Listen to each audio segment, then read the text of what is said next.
Do you realize what you've done, sis? It's only natural that everyone's giving you the cold shoulder after the two of you betrayed me. You knew the consequences, right? In response to my fury, my sister retorted with a derisive smirk. Consequences? People's opinions? If you worry about that stuff, you'll never survive. If we're happy, nothing else matters. If you keep concerning yourself with what others think, happiness will keep slipping away from you, just like this time.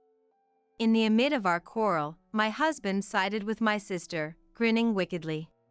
However, having executed a ruthless revenge plan against those two, I will share that story today.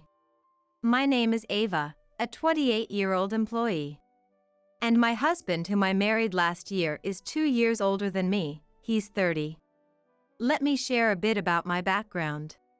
My parents divorced when I was young. My sister and I were taken in by our mother, who raised us single-handedly.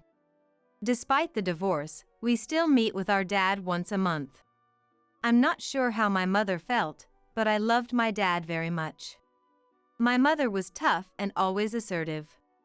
Always positive, she was like a ray of sunshine for us. However, she passed away due to illness when I was a sophomore in high school.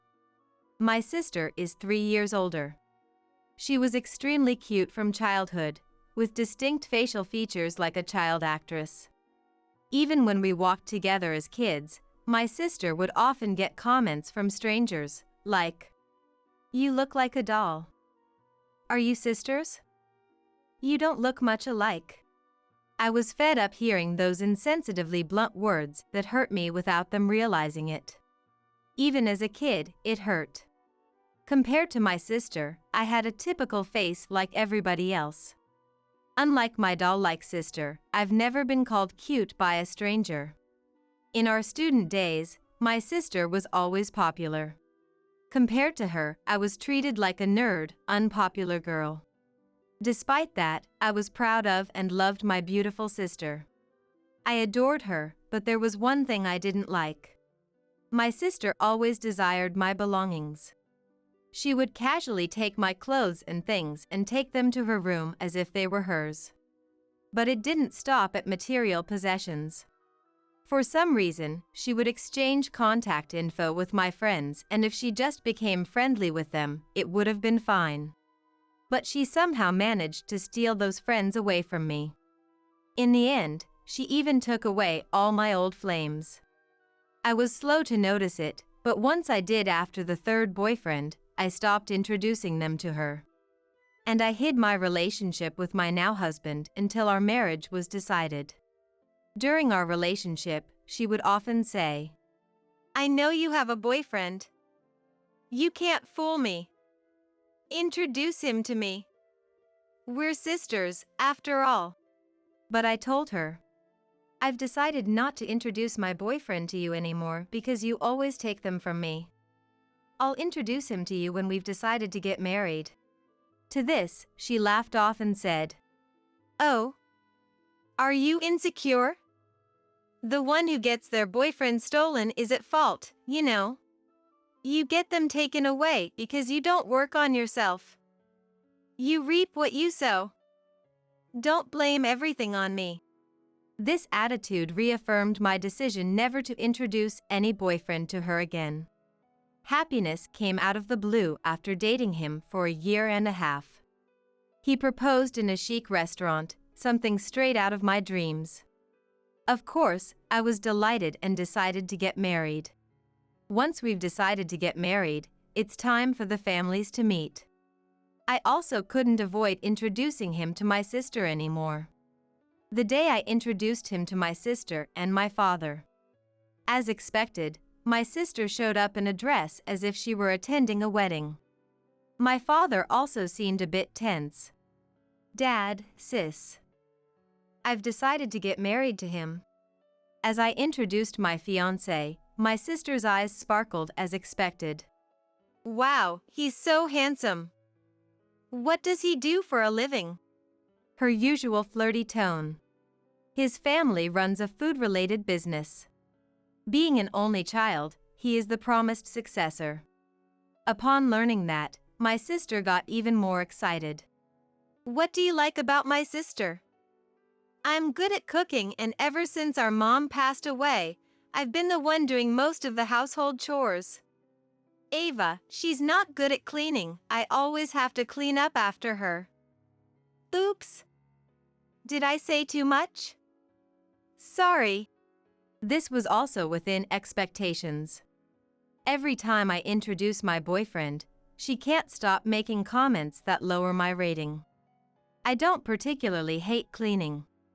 But due to my busy job, I made it a habit to do a thorough cleaning every weekend. As I wondered how he would respond, he said, "I'm surprised that Ava's sister is beautiful this much. I thought you were an actress. You're good at housework, right? It might be nice to live together, the three of us," he said, playfully with a gleam in his eyes. Perhaps it made her feel good, but my sister also said, "Since we're going to be family, it might be better to exchange contact information. Here's my ID, please get in touch." And she handed him a handmade business card, despite her being a part-timer who doesn't even work properly. Pathetic. I felt my mood drop a bit at this point. I wanted to argue back. About housework is entirely different. My sister is extremely OCD. Since she has a lot of free time, she cleans obsessively, several times a day. Even though she doesn't have money, she insists on cooking without additives because of her big ego. The food she makes is mostly steamed vegetables under the title of Taste of Ingredients. Well, it might be good for the health, but whether it can be called cooking when it's just microwaving is questionable. Ever since I started working, I've been cooking my own meals. My father told my sister, who was eagerly getting involved, "Don't always take your sister's stuff, go find your own. It's unseemly to reach out for others' stuff. You're not that young anymore, get married while there's someone willing to take you," he said half-jokingly. My sister, her face red with anger, snapped, "I don't want to hear that from a divorced man.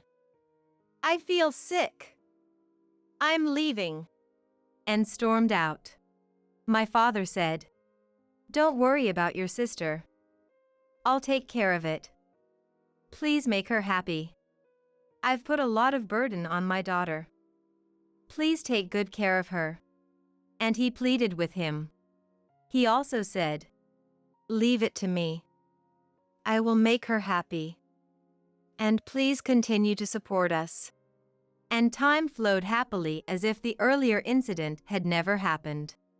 After that, I greeted his parents. "Nice to meet you. We've recently gotten engaged. We look forward to your guidance and support." "Thank you." As I said that, his mother, Emily, warmly greeted me. "Oh, don't be nervous. You're such a beautiful girl. It feels like we suddenly have a new daughter." His father, Robert, also added, "We're a small business, but we're hoping you might consider working with us. We wouldn't want to force you, but would you think about it?" I had already heard about this from my fiancé. I'm currently doing office work, so it's my area of expertise. "Yes, I have heard about it from him. I'll certainly try my best if there is something I can do. I'm looking forward to working with you both professionally and personally." Emily then said, "Oh, that's wonderful. It's a relief to have you here since we're just learning as we go with the office work. We're looking forward to working with you too." At that time, I was completely caught up in the dream of marriage. Considering that I didn't have a mother and was on bad terms with my sister, we decided not to have a wedding ceremony. Of course, we didn't have much money for the wedding. We registered our marriage at the government office, and we officially became husband and wife. I left my previous job to start working at my father-in-law's company. I thought I had a happy life ahead of me, but I began noticing something odd after I started living with my husband. He takes a day off from work very often. He's completely spoiled because his parents own the business. Even his parents, so used to this, don't say a word when he takes a day off. And then, one day when he slacked off from work, something happened. I had forgotten my phone at home and came back during lunch break to get it. But there were a pair of high heels at the entrance. More than a strange feeling, my heart was pounding so hard it hurt. Moreover, those high heels were the same one my sister had taken from me before. I understood the situation instantly. I decided to go outside and act as if I hadn't seen anything. That night, he acted as if nothing had happened. I had absolutely no trust in him anymore. My sister, oblivious to the fact that she's just being played by her numerous boyfriends, keeps insisting that she's popular.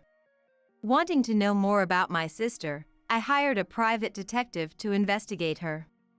I was shocked by the investigation's results after a month. My sister had been involved with 7 different men in that month, besides my husband. Moreover, all of them were married. My sister had never held a full-time job. Whenever she did work, it was part-time, and she couldn't stick with it because she has a big ego. If she's scolded, she doesn't go to work anymore. When she was younger, she used to have a bunch of sugar daddies.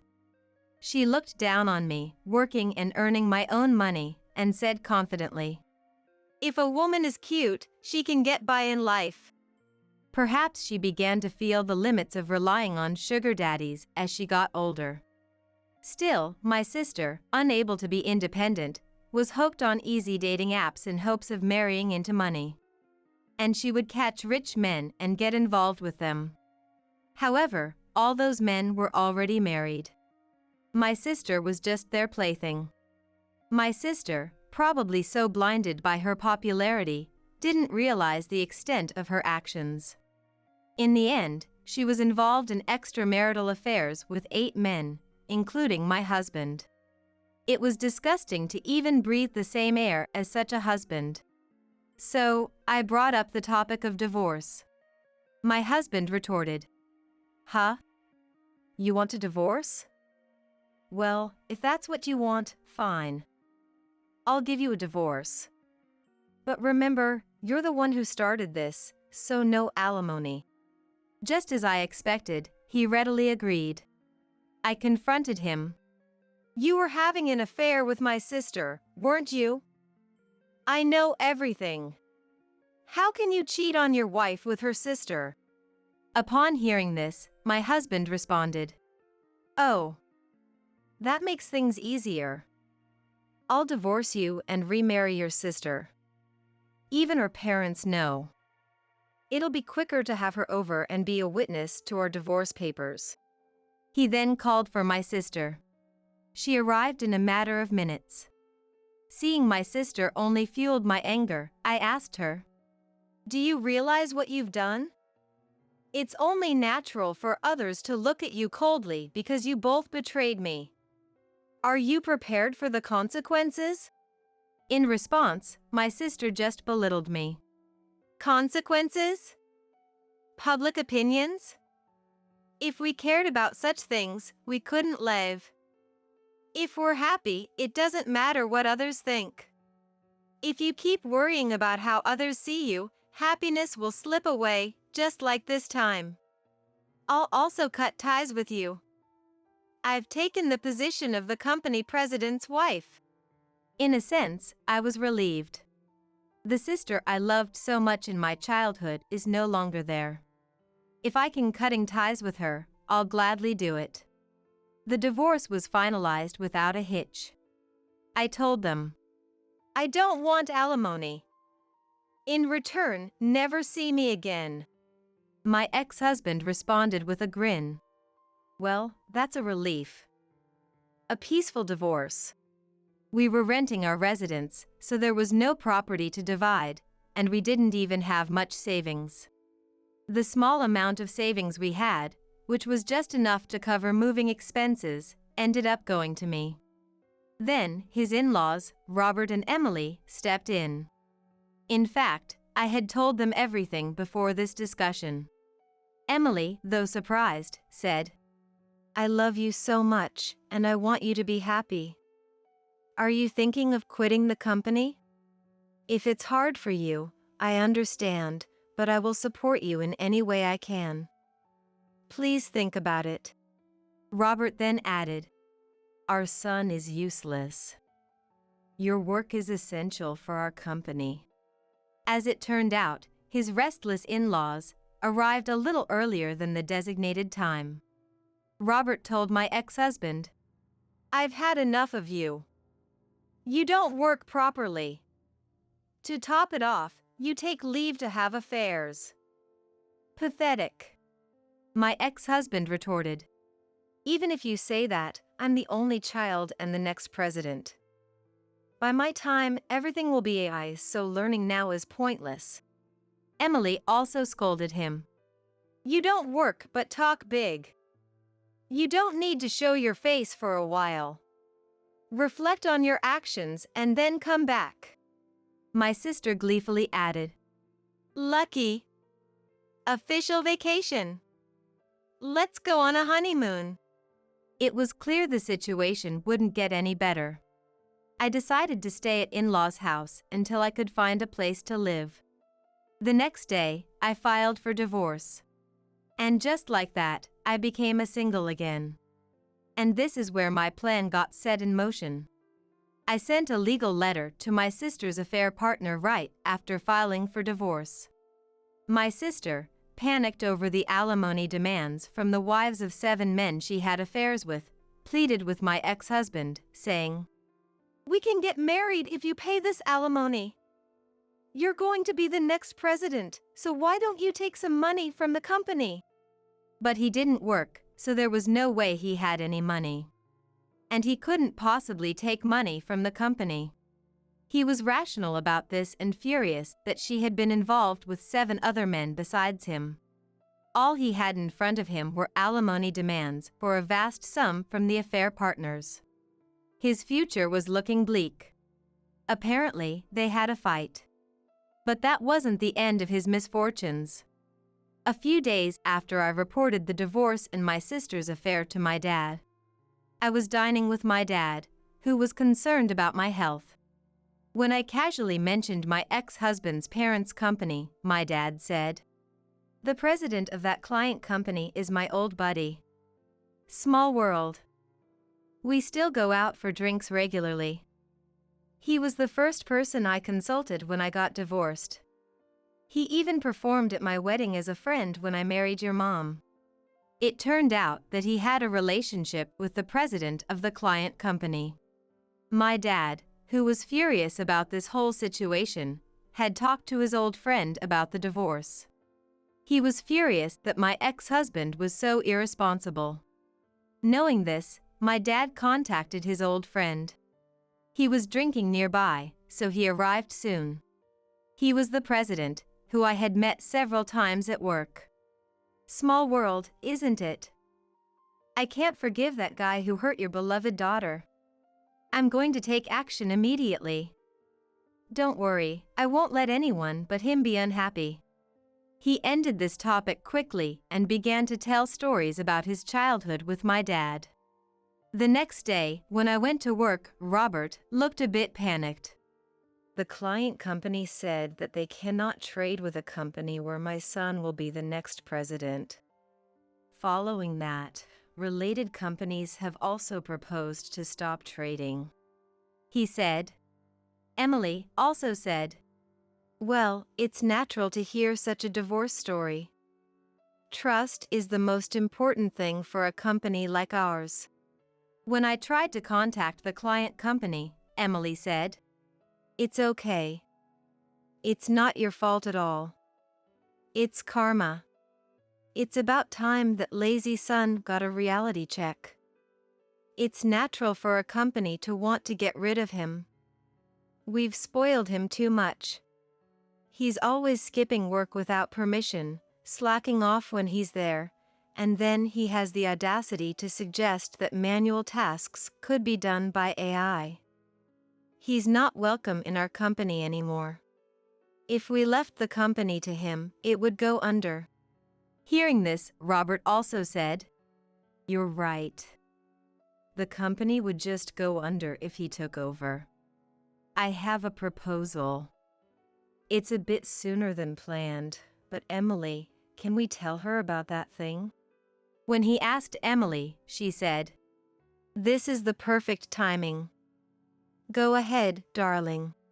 Then Robert said, "This is something we've discussed before the divorce, but my foolish son is good for nothing. He's a burden to the company. Therefore, I'd like you to learn various aspects of the job over the years as a potential future president. This is not about blood relations, but a proposal to protect our precious company. I hope you will accept it." I was taken aback. I didn't have confidence in myself, but I dearly love them, Robert and Emily. I want to help them. Without hesitation, I answered, "I will do everything I can. I want to be of help to you, Robert and Emily. Please allow me to continue working in this company. I wish to be able to protect this company over the years. I'm at your service." The two of them were overjoyed. Even though our form as a family has ended, I am happy to have a deep relationship with them. Upon our decision, Robert called in my ex-husband. Feeling the unusual atmosphere, my ex-husband appeared promptly. I explained the circumstances. My ex-husband, who had been smugly assuming he'd be the next president. When he found out that I had inherited the position of the next president, he started yelling at me. "Playing the victim, huh? A plain Jane like you needs to have a decent personality to survive. Trying to usurp my company. I've got no intention of stepping down," he said. Before I could retort, his father, Robert, cut in. "What kind of language is that for a future president? You're nothing more than a ghost employee who barely works. We no longer need such an employee in our company. You're fired." What's that all about? I'd pass on this sinking ship of a company that's on the verge of going under. I'm quitting. Give me a severance pay of $100,000. He was talking nonsense. It felt like talking to an out-of-touch child. His mother, Emily, was laughing. "There's no way we have severance pay to give to you. If you say so, we'll have you compensate for all the losses the company has incurred due to your mistakes. You can't do that, can you? If so, you should quietly step back." He puffed up with an annoyed look on his face and blurted out, "Geez, leave me alone. I ain't dealing with you folks no more. Don't come crying to me in your old age, 'cause I'll kick you to the curb." It was hard to believe that he would say something like this to his parents. Robert chuckled. "Ha! No matter how hard times get, I ain't gonna come crying to you. Sorry, but this here company is doing way better than you think. Ain't never crossed my mind to rely on you for my retirement." And with that my ex-husband said, "We're done here," and stormed out. We all looked at each other and couldn't stop laughing. Emily chimed in. "Good riddance. Knowing him, he'll be back crying in no time. But I ain't lifting a finger to help him, no siree. It ain't doing him any good." Robert added, "That's right. Well, gotta thank him for finding us a darn good successor to take over the business, at least." My ex-husband said it's a peaceful divorce, and I reckon he's right. Later, I heard through the grapevine that he broke up with my sister. They must have come to their senses after seeing that big alimony. I once spotted him working as a cashier at the nearby gas station. I was relieved to see him working hard, but that was the only time I saw him there. He probably couldn't stick with it and quit. As for me, I'm working my tail off in sales alongside the president. I absolutely adore Robert and Emily, who treat me like their own daughter. The company is bustling, with more clients and new hires coming on board. I'm having a ball at work, can't help it. My love life is in the pits, but my social life is through the roof. A fantastic family in Emily and Robert, and a job I love. Life's just peachy right now. No more ties with my good-for-nothing sister, so no troubles whatsoever. I'm grateful for the connection my ex-husband gave me. Today marks the 50th anniversary of my marriage with my husband. As we each began to eat, our granddaughter Amelia appeared on the verge of tears, showing signs of unease. I wonder what's wrong with Amelia. As I was about to voice my concern, she tugged at her mom, Mia's sleeve, with a tearful voice, appealing. "Mom, I need to go pee-pee." Faced with her appeal, Mia's expression turned ice cold as she bluntly told Amelia, "What a hassle! Just go in your diaper." I couldn't comprehend Mia's words. The thought of letting Amelia just wet herself in a diaper, despite her expressing the need to urinate, was beyond belief to me. A wet diaper would be heavy and uncomfortable for Amelia. Unable to hold back, I opened my mouth to reprimand Mia.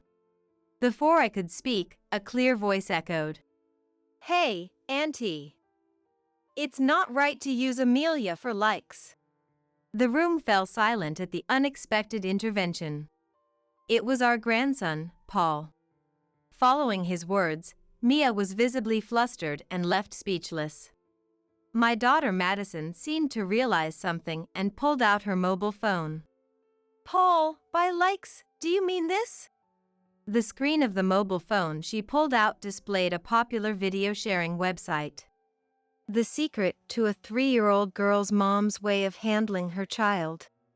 Next to a cute illustrated icon, there was a biography written. Amelia is a 3-year-old girl. Could the poster of this video account possibly be Mia? "Madison, could you let me see that video?"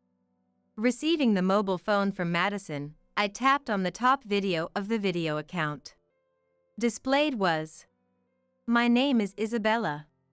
I turned 67 this year. Always putting family first, I've been married to Stephen, who has always been protective, for 50 years. We live modestly as I'm a housewife, and together we lead a simple, happy life. Though not lavish, our days are peaceful and joyful. My husband and I have 2 children. Our son, Matthew, and our daughter, Madison. It's often said how quickly children grow up, and I truly believe it.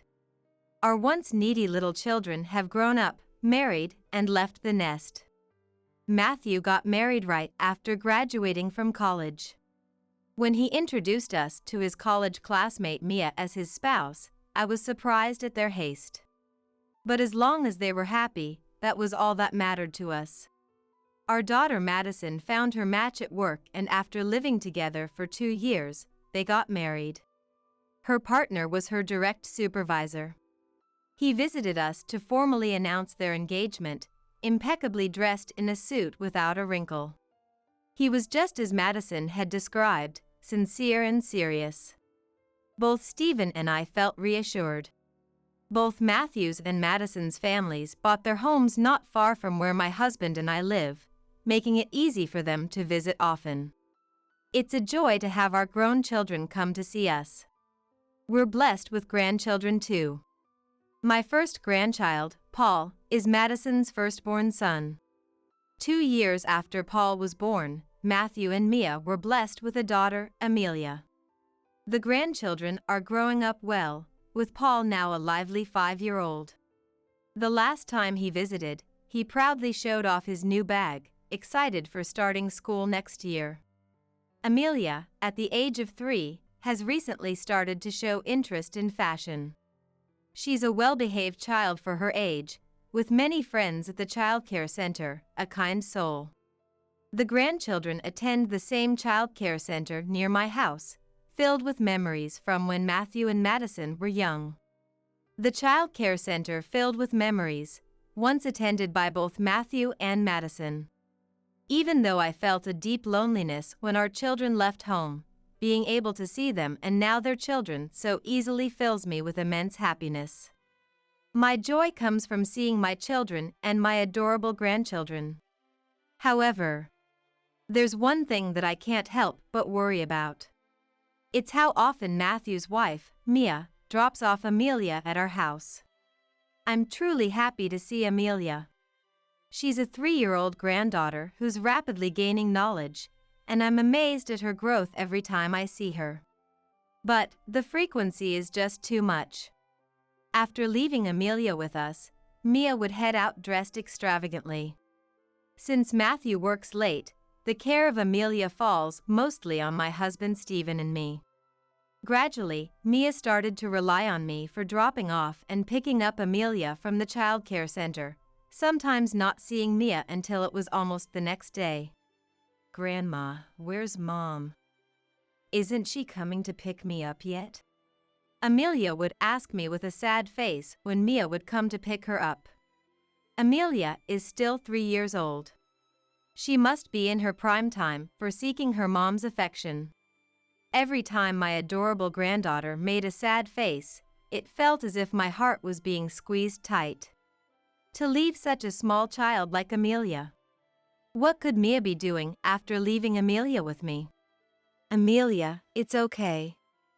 Mom will come to pick you up soon." Every time Amelia looked sad, all I could do was hug her gently. On a cloudless, sunny Sunday, as usual, Mia brought Amelia over. "Good morning, Mom. I'm sorry to ask, but could you please take care of Amelia today too?" Mia, wearing a short skirt and carrying an expensive-looking bag. "Come on, hurry up," urged Mia. As Amelia walked over to me, she grabbed my hand with her small one. Without saying a word to Amelia, Mia just said to me, "I'll be back tonight," and hurried off. As Mia's figure shrank in the distance and eventually disappeared, Amelia looked down sadly. "Amelia, look, today's such a beautiful day. How about we go to the park together?" I suggested going to the park to lighten her spirits a bit. Her expression brightened. "Go to the park." I was glad to see my granddaughter smile. With that thought, I gently stroked Amelia's head. The park with a large elephant-shaped slide, Amelia's favorite, is about a 20-minute walk from our house. As we walked hand in hand to the park, someone called out to us. A woman around my age, Garcia, who has lived in the neighborhood for a long time. She approached me and Amelia and said something unbelievable. "Oh my, Isabella. Is this your granddaughter Amelia? Matthew really married a good woman, didn't he?" I couldn't understand her words. I can't think of Mia as a good wife. How could a mom who leaves her child every day to go out be considered a good wife? Stunned, I froze for a moment before asking, "Garcia, what do you mean by that?" "Mia, she's taking care of Amelia by herself since Matthew comes home late, right? She seems to be well educated and has money, so Amelia's future is secure. Children shouldn't have to suffer because of money issues," Garcia said with a laugh. Strange. No matter how much I try, the Mia in my mind doesn't match the Mia in Garcia's. Trying not to show my confusion, I replied nonchalantly and continued to the park with Amelia. That night, after 8 p.m., Mia came. After playing a lot in the park and sliding down her favorite elephant slide 5 times, Amelia, tired from all the excitement, had fallen asleep. Carefully lifting the small body so as not to wake her, I handed her over to Mia's arms. As I was about to ask Mia what she has been doing by leaving Amelia with me. "Be careful. Amelia might wake up," she said hurriedly and left. Even after Mia and Amelia had gone, Garcia's words kept running through my head. Mia, the mom who's wealthy and well-educated. The Mia I know is always out after leaving Amelia with me, and considering she graduated from the same local, small college as Matthew, I couldn't see her as wealthy. That college is hardly famous. Matthew also complained the last time we met that he works late every day but hardly gets paid, and I've never seen any sign that they have financial leeway. He said their monthly income is about average. Moreover, Mia is a housewife and does not work. I couldn't imagine Matthew's family having a high household income. Isabella, what's wrong? You look troubled. Looking at me with concern. Stephen must have noticed something was off. After 50 years of marriage, we've shared and overcome everything together. I couldn't keep anything from him. I told Stephen about what Garcia had said. Stephen knew how sad Amelia felt being left with us by Mia every day. Yet, the notion of Garcia seeing Mia as a wealthy, well-educated mom felt odd to share. Stephen listened quietly to my story. After hearing me out, Stephen seemed to ponder for a while before saying, "So, that happened." He then took out the mobile phone he recently learned to use from Madison and started making a call. I watched Stephen on the phone for a while. I couldn't hear the other end of the conversation well enough to understand what was being said. But, Stephen always leads me in the right direction. Talking to him made my heart feel a bit lighter. I closed my eyes, wishing nothing but happiness for Amelia. A week passed, and I was sitting on the living room sofa, knitting, which is my hobby, when the phone rang. I rushed to answer it. "Hello, Mom? It's your 50th wedding anniversary with Dad this year, right? Madison and I were talking, and we want to celebrate. Do you have any free days?" It was my son, Matthew. He proposed gathering both our families, his and Madison's, to celebrate our anniversary. "Oh, that's wonderful. Thank you. Stephen is off on Saturdays and Sundays, so either day is fine." I informed Matthew of Stephen's days off. I was thrilled at the thought of our children and grandchildren wanting to celebrate our anniversary. The following Saturday night, all three families gathered for the first time in a while. A glamorous, high-end restaurant known for its hospitality. Matthew had made the reservation. "Wow! This is so luxurious." As soon as we entered, Mia excitedly began taking photos of the interior. "Here, Amelia, stand there. Oh, move a bit to the right." She was taking multiple photos of Amelia next to an expensive-looking painting. Taking photos in a high-end restaurant is generally not seen as appropriate. It can disrupt the ambience and the sound of the shutter can be intrusive, so it's polite to ask staff permission before taking pictures. Mia seemed oblivious, continuing to snap away. I was honestly concerned but didn't want to spoil the celebratory mood, so I silently watched Mia's actions. "Thank you for waiting." The staff brought over the food. The table was adorned with dishes that looked like delicate works of art.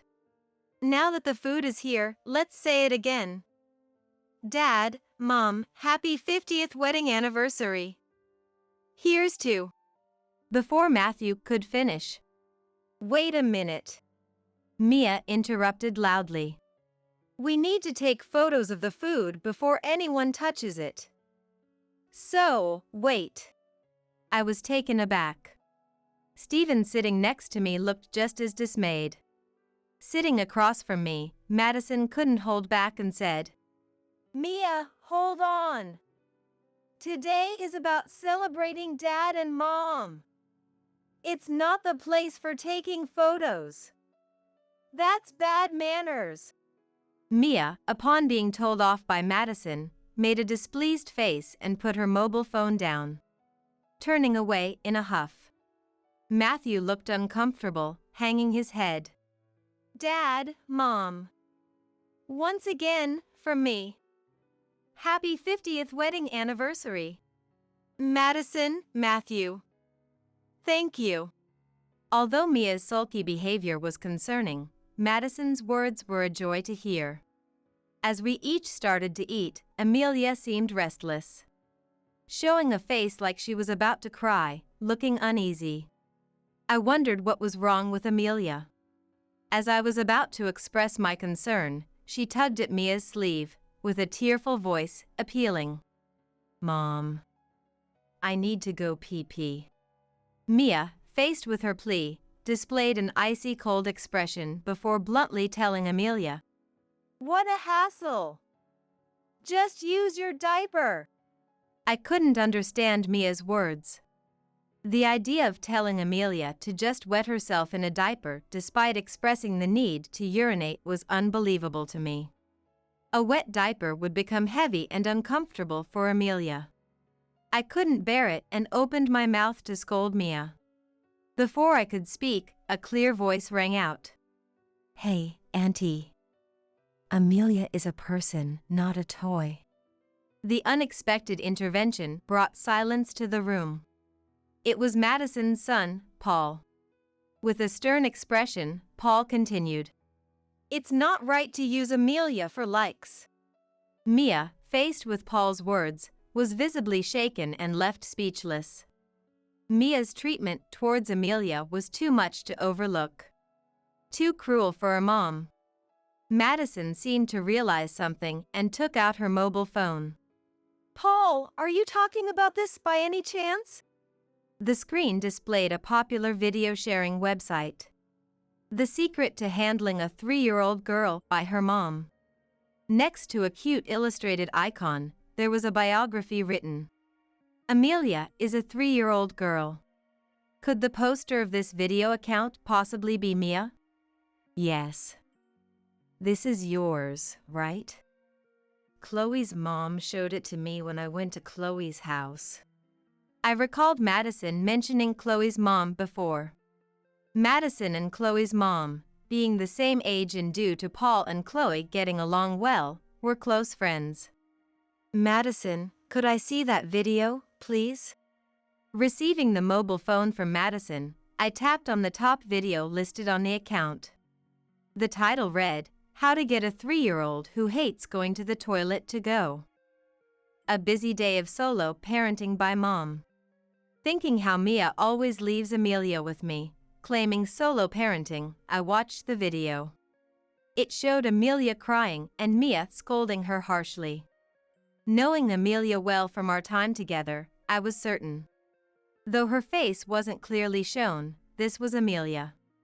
I recognized the flashy clothes of the mom, the same ones Mia wore when she came to pick up Amelia. Mia's tone in the video was too harsh. "Just listen and go to the bathroom." Mia, grabbing Amelia's arm and raising her voice, must have been holding on tightly.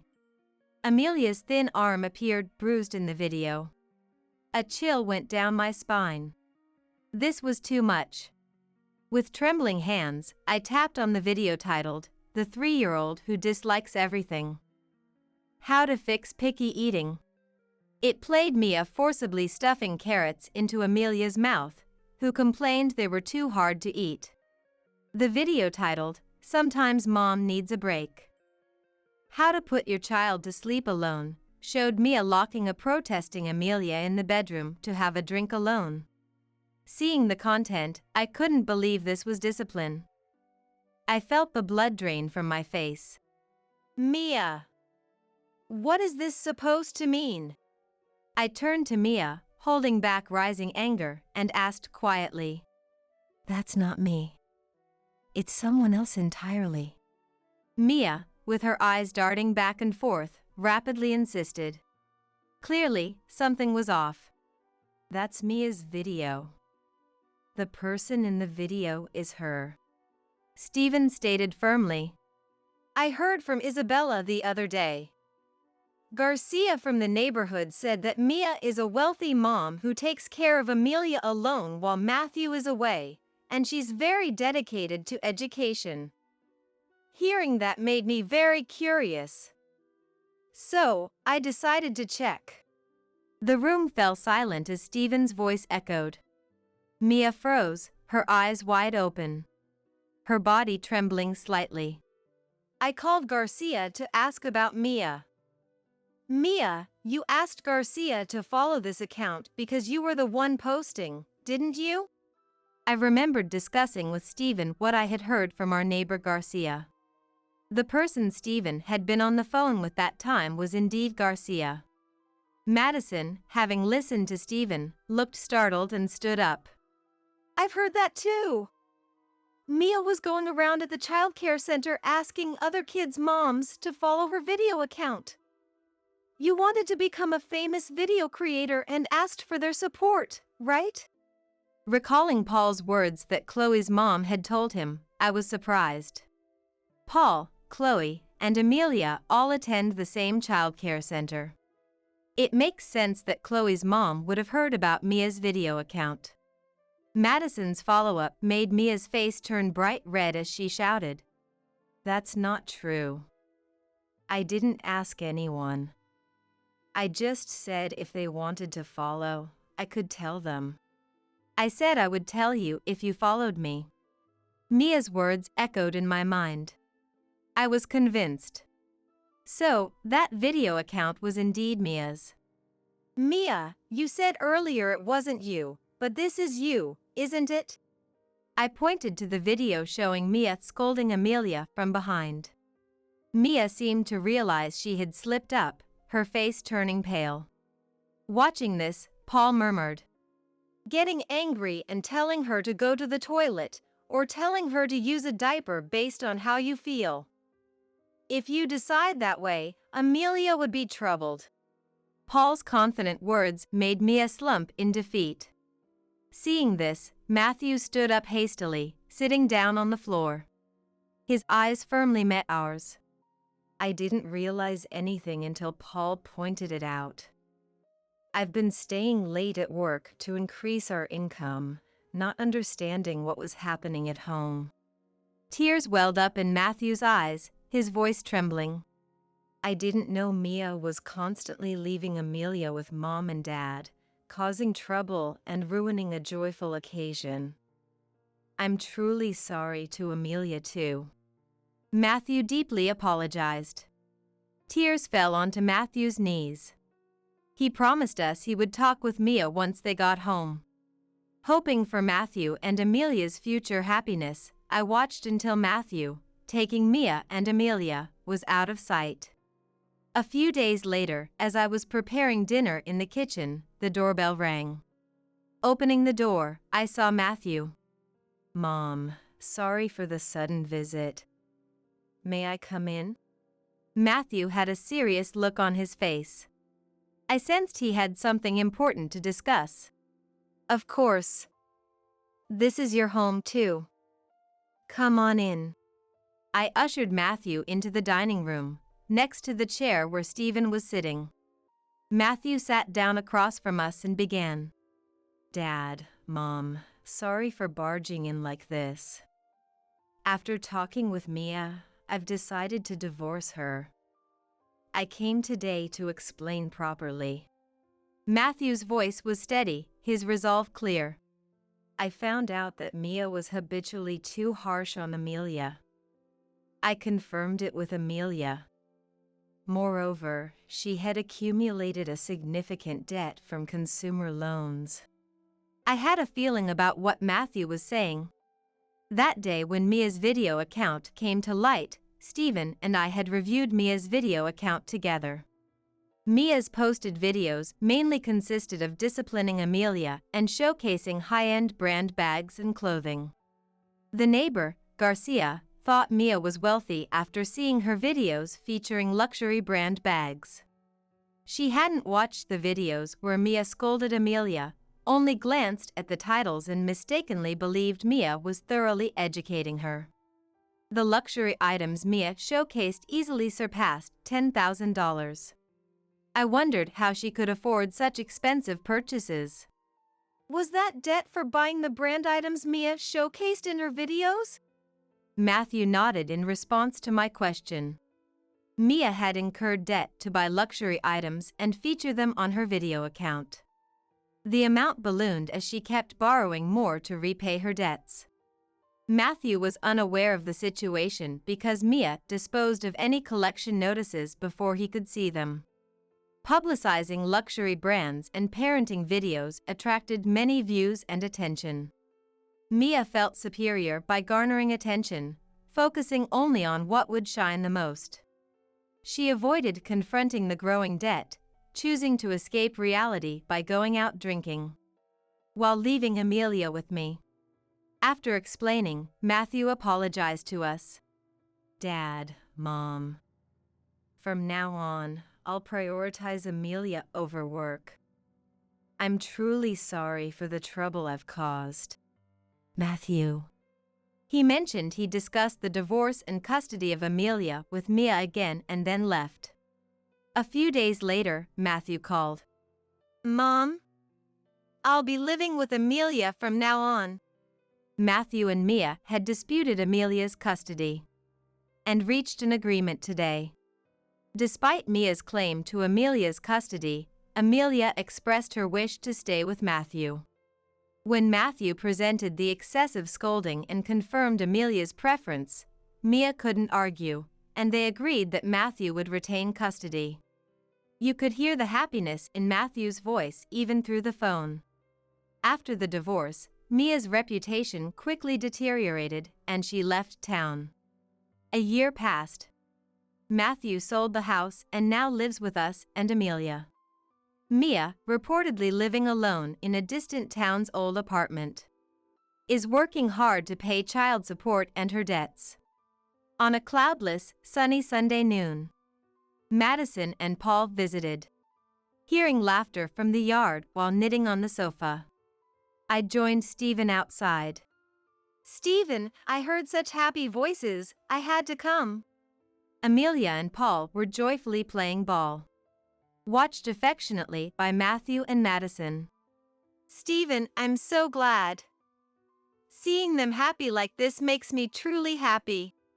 Stephen squeezed my hand in agreement. Holding his hand back, we watched our children and grandchildren in the yard.